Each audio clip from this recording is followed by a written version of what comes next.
En aquella época, el mundo parecía más abierto. No más fácil, pero sí abierto. Yo tenía 21 años, un par de botas que no eran mías y unas ganas ciegas de demostrar que podía con la vida. Ayudante de carga. Así me llamaban. Dormía más en el asiento del copiloto que en una cama, comía en paradas de carretera y me bañaba donde se pudiera. Pero no me importaba. El mundo era grande, y el camión era mi pasaporte. Fue en uno de esos viajes que conocí a Hernández. Apareció como si ya estuviera allí esperando. La empresa me mandó directo al patio. Dijeron que iba a acompañar a un veterano hasta Sonora. Cuando llegué, él ya estaba recostado en la cabina, con un palillo en la boca, el sombrero cubriéndole la mitad del rostro. No sé decir cuántos años tenía. Podía tener 50, podía tener 80. La piel era de cuero, los ojos de quien ya ha visto lo que no debía. Me miró de arriba abajo, pero sin juzgar. Solo, midiendo. «¿Tú eres Diego, no?», dijo, y no sonó como una pregunta. Era como si lo supiera desde antes de que yo hablara. Su camión era un monstruo. Un Volvo viejo, ruidoso, con olor a diésel y óxido impregnado en las venas. Y cuando salimos de la base, supe que ese viaje no sería como los demás. 3 días rodando, cruzando estados que parecían copias unos de otros. Mismos paisajes secos, mismas manchas de plantaciones, mismas siluetas de pueblos que venían y se iban como fantasmas.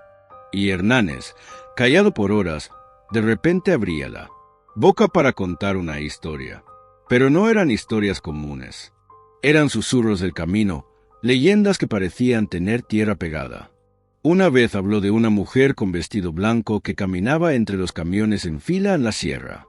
Otra vez, contó sobre una gasolinera donde nadie llenaba el tanque 2 veces.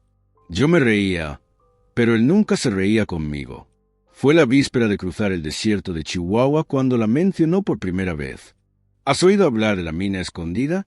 Estábamos parados en una estación vieja, con ventiladores girando perezosamente en el techo y moscas que no sabían morir. Yo bebía refresco caliente de botella.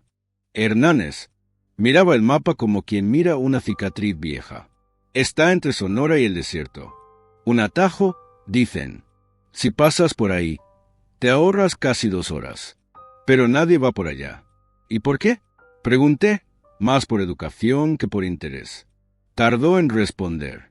Luego hizo esa media sonrisa de esquina que después aprendería a temer. Porque hay lugares que no les gusta ser cruzados. Y hay cosas que no les gusta que las despierten. Me reí. Claro que me reí. Era joven, tonto, lleno de orgullo.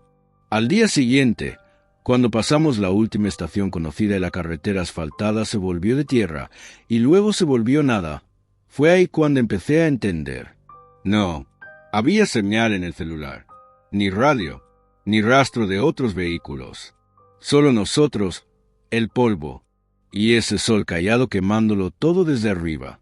El camino que eligió Hernández era una vereda reseca, con huellas antiguas de neumáticos que no llevaban a ningún lado.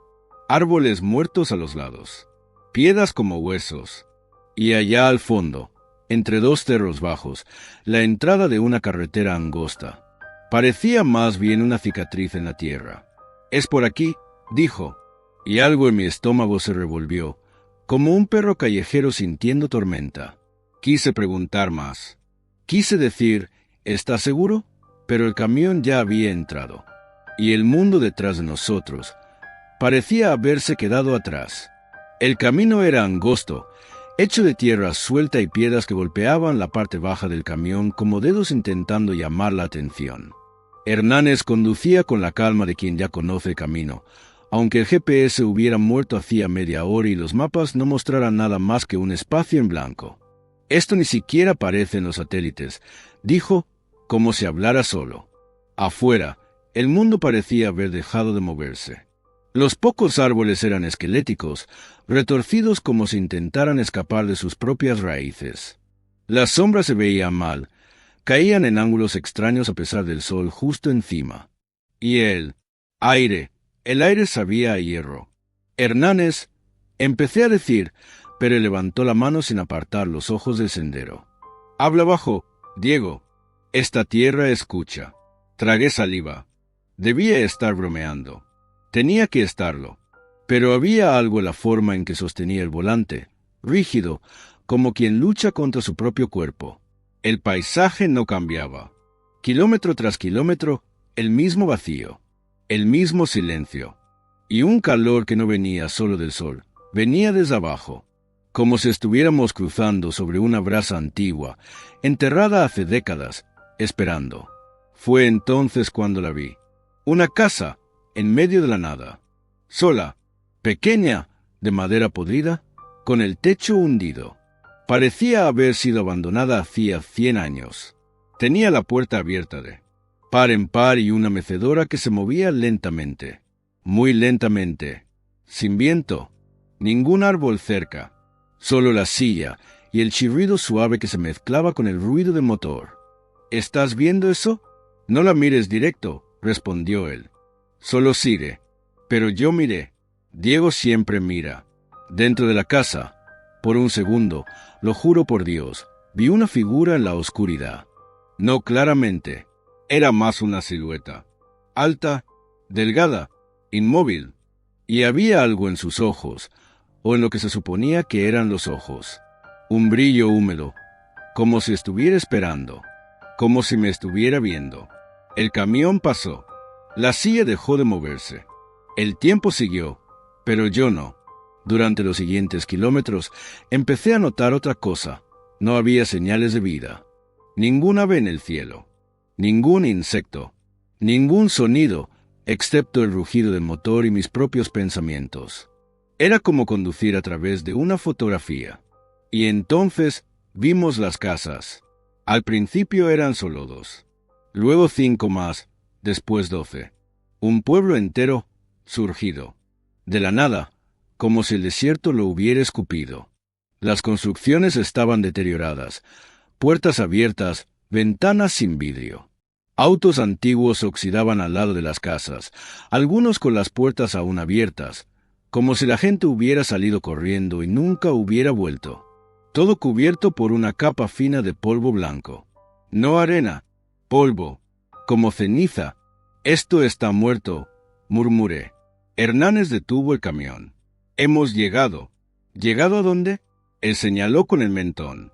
Siguiendo un sendero de piedras, medio escondido por la vegetación baja, había una abertura ancha entre las rocas, como una boca oscura en medio del suelo. Estaba allí, esperando, como si nunca se hubiera cerrado. La entrada de la mina. Por ahí sigue el camino. Eso es una mina. Lo era. Nos quedamos en silencio. El motor crujía, impaciente. Y por un instante, juro que el camión pareció estremecerse, como si hubiera sentido algo que nosotros aún no. Iba a preguntar si eso seguía siendo una buena idea. Pero cuando me giré hacia Hernández, él ya estaba bajando, y la mina nos observaba. El sonido que hicieron nuestros pasos al pisar el sendero sonaba mal.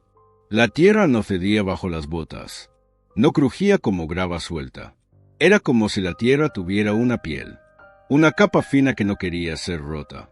Hernández iba adelante, linterna en mano, el haz de luz temblando mientras el viento rozaba las piedras alrededor. No había ningún aviso, ninguna cerca, ningún cartel. Era como si el mundo hubiera olvidado ese agujero. O peor, como si hubiera elegido olvidarlo. Esta mina fue clausurada en los años 90, dijo, más para sí mismo que para mí. Derrumbe, 32 muertos. Nunca recuperaron los cuerpos. Demasiado profundo. Tierra inestable. Prefirieron sellarla. ¿Y por qué estamos yendo allí? Me miró, pero la mirada de Hernández había cambiado. Ya no era la del camionero veterano. Era la de alguien que sabía demasiado. O de alguien que recordaba. Demasiado. Porque hay caminos que solo se abren cuando alguien los mira. La entrada de la mina parecía bostezar. Un arco de piedra con marcas de óxido, rieles corroídos que se internaban como dedos de hierro intentando jalarte. Al lado de la entrada, un casco viejo, un cinturón de herramientas, y algo grabado en la piedra con la punta de un clavo. Aún se oye. El aire se volvió denso en cuanto entramos. El silencio era total, ese tipo de silencio que duele en los oídos. Nuestros pasos resonaban como si camináramos dentro de un pulmón muerto. Trozos de madera de las vigas crujían bajo el peso de los años. Y de vez en cuando, allá al fondo, un sonido metálico, como cadenas arrastrándose. Pero tal vez era solo mi mente intentando huir del cuerpo. La linterna de Hernández encontró una bifurcación. A la derecha, dijo, sin dudar. ¿Cómo lo sabes? No respondió. Solo siguió. Empecé a notar detalles que no cuadraban. Había botellas de agua con etiquetas descoloridas, pero modernas. Trapos que aún conservaban algo de color. Y una radio portátil apoyada en una pared, apagada, pero con la luz roja de stand-by encendida. Como si alguien estuviera allí, como si todavía lo usaran. ¿Alguien vino aquí? Diego se detuvo, mirándome profundamente. El tiempo aquí no corre igual.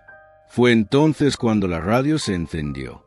Un chasquido seco, estática rompiendo el silencio. Y luego, voces. Ayuda, alguien, aún hay luz aquí. Estamos. Después, solo ruido. Después, nada. Me quedé paralizado. Miré a Hernández. No parecía sorprendido, solo triste. ¿Lo escuchaste?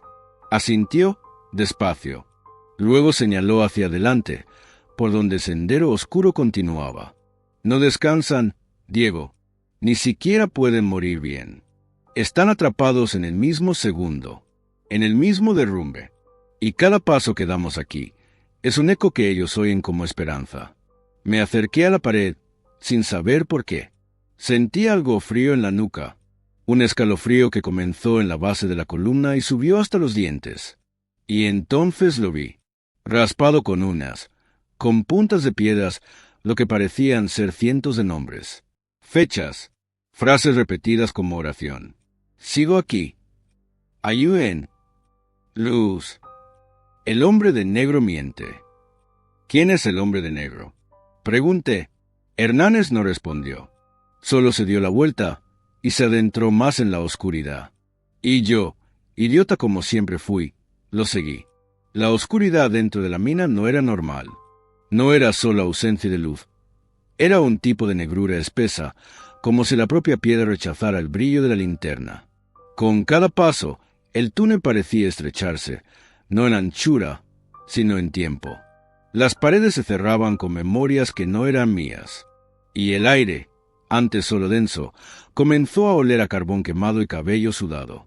No sabía cuánto tiempo llevábamos allí dentro. El reloj en mi muñeca se había detenido. La señal del radio del camión ya no funcionaba hacía horas. Y la linterna de Hernández parpadeaba. El haz cortaba la oscuridad como una navaja sin filo. Mostraba pedazos de rieles, lámparas colgando de clavos oxidados, marcas de manos en las paredes. Algunas pequeñas, de dedos delgados, otras grandes, manchadas de sangre seca. Y Hernández seguía. No miraba atrás, no decía nada, pero respiraba cada vez más fuerte, como si llevara una carga invisible, como si conociera cada curva de esa mina con el cuerpo. ¿A dónde vamos, Hernández? Se detuvo, giró lentamente, como si el movimiento del cuello doliera. ¿A dónde todo terminó? Y señaló una puerta de hierro, oxidada, al final del túnel. Allí, el aire cambiaba. Se volvía inmóvil, demasiado silencioso. El tipo de silencio que tiene dientes. La puerta no tenía cerrojo, ni picaporte. Solo estaba entornada. Y aún así, parecía resistirse. Hernández empujó. Del otro lado, el tiempo se detuvo por completo. Era una cámara amplia, sostenida por columnas de madera que amenazaban con derrumbarse en cualquier momento. En el centro, un grupo de cascos en el suelo, organizados en círculo, como si los hubieran dejado allí en algún tipo de ritual. En el techo, raíces secas colgaban como dedos, y en las paredes, más inscripciones. No es el derrumbe lo que mata, es lo que queda. Empecé a sentir una vibración en el suelo, como un rugido que venía del vientre de la tierra. ¿Qué es eso? Ellos. Hernández se arrodilló en el suelo, los ojos perdidos en la oscuridad frente a nosotros. Ellos creen que soy diferente, Diego, que puedo traer la luz de vuelta, que puedo traer a alguien para ayudar. Pero la verdad es, yo también estoy atrapado aquí. Aquello me heló por dentro. ¿Cómo qué? Se quitó el sombrero. El cabello estaba pegado a la frente, sudado, pero fue su rostro lo que me congeló. La piel no parecía piel. Era cera, era polvo y tiempo. Era la cara de un muerto que se olvidó de morir. Yo fui uno de los sepultados. 1991, yo y otros 31. La tierra nos tragó, pero nuestras voces continuaron. El dolor fue tan grande, Diego, tan grande, que quedamos atrapados en el momento de la caída. Pero el camión, la empresa, todo fachada. A veces logro salir, tomar forma, volver, pero cada vez es más difícil, cada vez menos humano. Y entonces lo soy. Voces, primero una, luego otra, y después decenas, llorando, pidiendo, susurrando nombres, algunos gritando, algunos solo diciendo gracias en un tono que cortaba como cuchilla en la garganta. Voces que venían de dentro de las paredes, de la tierra, del hierro, y las luces fallaron. La linterna cayó de mi mano y rodó hasta un charco. El haz se apagó, y en la oscuridad vi ojos, brillos húmedos, esparcidos alrededor, reflejando lo poco de luz que quedaba. Cientos de ellos, todos mirándome a mí. Ellos creen que tú puedes ser la nueva luz, Diego, dijo Hernández, ahora con la voz quebrada. Alguien que lo recuerde, que cuente, que le diga al mundo que todavía están aquí. Sentí manos en mi pierna, no agresivas, suplicantes, como gente que se está ahogando, gente que nunca salió. Y entonces corrí. El sonido de mis pasos retumbaba como disparos apagados por el barro. Cada zancada se sentía más lenta que la anterior, como si el propio túnel intentara retenerme. La mina ya no era una estructura, era una garganta, y yo estaba siendo devorado. Las voces venían de todos lados ahora. Gritaban nombres que nunca había escuchado. Lloraban en lenguas que sonaban como oraciones antiguas. Algunas susurraban mi nombre. Diego, vuelve, ayuda, tú viste, tú sabes. Y yo corrí.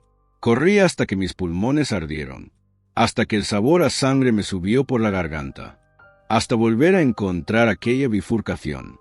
Pero ahora había 3 salidas, no 2. La tercera era nueva. La piedra allí era más oscura, como chamuscada, y de ella venía un sonido, no voces, sino un arrastre, un golpeteo seco, como picos, como uñas, golpeando, golpeando, golpeando, golpeando. Fue entonces cuando escuché la voz de Hernández, no gritando, solo diciendo mi nombre. Detrás de mí, me giré, estaba ahí, de pie, sombrero en mano, los ojos brillando como carbón mojado. Lo intenté, Diego, traté de sacarte de aquí, pero la mina, ella elige, y tú fuiste elegido. ¿Por qué? Mi voz salió como un pedazo de vidrio roto. Caminó hacia mí, despacio. El suelo no hacía ruido bajo sus pies. Porque escuchaste, porque viste. La mayoría no ve, Diego. La mayoría corre y no mira. Pero tú los viste, los sentiste, y ahora cargas con eso. ¿Cargar qué? El llamado. Detrás de él, la pared se movió, literalmente, como si algo empujara la piedra desde adentro hacia afuera. Un rostro se formó en el relieve, ojos hundidos, boca abierta en un grito congelado. Luego otro, y otro, rostros que se fundían con la roca como si fueran parte del mismo túnel. Gente que intentó salir y nunca pudo. Sentí mi cuerpo paralizarse. No, murmuré, no es justo. Nada aquí lo es, respondió Hernández. Pero hay algo que puedes hacer. Y entonces extendió la mano y me mostró el fósforo, simple, empapado por la humedad, pero aún intacto. Solo uno, un palillo pequeño, de cabeza roja. Señaló hacia la pared a mi derecha, una grieta expuesta, de donde salía una brisa seca, casi imperceptible. Enciéndelo, deja la marca, ilumina por un segundo, solo un segundo, y ellos sabrán que no han sido olvidados. Mis manos temblaban. Tomé el fósforo, lo encendí. La llama nació, y en el instante en que brilló, lo vi todo. Cientos, tal vez miles de rostros. Algunos aún con cascos, otros solo calaveras empapadas de desesperación. Todos mirando, todos esperando, y todos agradeciendo. La llama se reflejaba en los ojos vacíos como estrellas en el fondo de un pozo, pero la luz duró poco, y la oscuridad volvió como una ola. Silencio, oscuridad total. Y entonces, sin transición, sin aviso, la escena cambió. Estaba de pie, afuera de la mina, el cielo nublado, la brisa del desierto soplando suave, como si el tiempo hubiera vuelto a la normalidad, como si nada hubiera pasado. Pero el camión no era el mismo. Era el mismo modelo, sí, misma forma, misma carrocería, pero ahora oxidado hasta el alma, con la carrocería corroída en partes, los neumáticos desinflados, los vidrios sucios por dentro, como si hubiera estado allí por décadas, como si nadie lo hubiera tocado en 30 años. La pintura original aún era visible bajo las costras de óxido, ese azul desteñido, casi gris, y en el asiento del copiloto estaba el sombrero de Hernández, seco, intacto, colocado como si lo hubieran dejado hace pocos minutos. No había huellas de neumáticos en el camino, ninguna señal de cómo había llegado allí, ningún indicio de cómo salí. Y lo peor, ya no había entrada a la mina. Donde antes había una grieta en la roca, ahora solo había piedra lisa, como si nunca hubiera existido, como si todo hubiera sido devorado o borrado. No cuento cómo salí del desierto. No lo sé. Tal vez nunca salí. Tal vez creas que todo esto fue solo otra historia de camionero. Tal vez pienses que fue solo el desierto, el calor o el miedo jugando con la cabeza de un muchacho. Pero todavía tengo el fósforo quemado. Y el sombrero aún está ahí, en el asiento. Si tú hubieras escuchado, si tú hubieras visto lo que yo vi, ¿habrías encendido la llama o también habrías corrido? Déjame tu respuesta en los comentarios. Y si quieres escuchar otras historias que nunca debieron ser contadas, suscríbete al canal, activa la campanita y recuerda, hay caminos que no están en los mapas y hay ecos que todavía te están esperando.